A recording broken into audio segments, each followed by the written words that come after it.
We had moved to a piece of property that had some acreage around it, and there was a lot next door, and it had an old house on it, and I felt like God wanted us to have that property as well. So when it came for sale, I called the agent and asked her, what the price was. So I told John, I said, well, I think that we're supposed to have this property. Well, I said, if this is the will of God, then who am I to say? Let's go with it.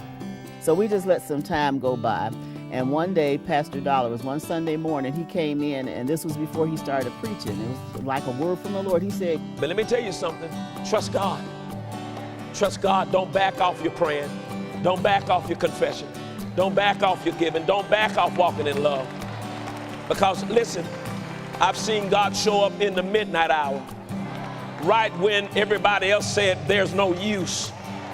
I still serve an unsuddenly God. And I immediately took that word and I told my husband, I said that was for us. And I thought about that piece of property, because before I would speak to it and say it belonged to us, then I stopped doing that. A lot of times you may not know exactly what to do, but in some unction inside you that there's something saying that you need to do this. That's God's grace telling us that, this is for you. I've got this for you. I've prepared this for you. Go for it. And that's exactly what we did.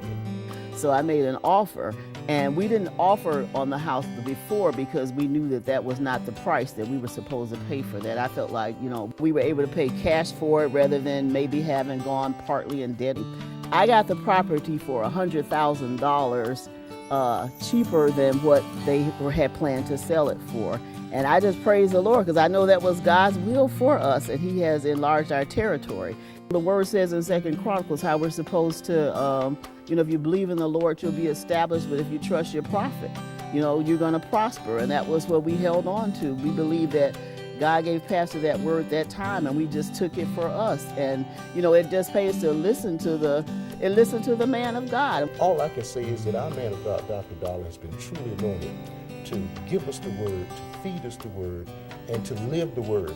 And we just know that God's not done with us yet, because there's another piece of property on the other side of that that's coming to us.